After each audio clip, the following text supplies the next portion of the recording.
What's up guys, this is Nitin here. Welcome back after a very long time. Due to some issues I was not able to make new videos, but from now onwards you will get my old videos. So let's get started. In this video I'm going to cover two topics, which is keyword and identifiers in C programming language.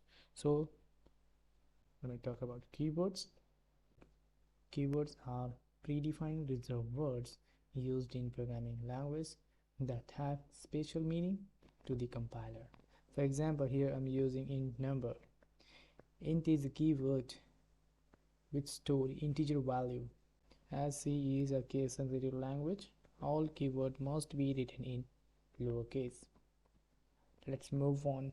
Identifiers in C.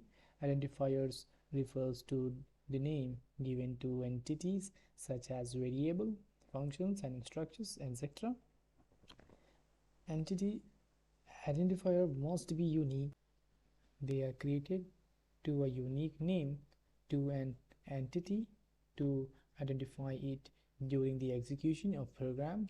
For example, here I'm written int number double pin.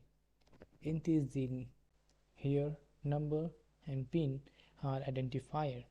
Also remember this point, identifier name must be different from the keywords.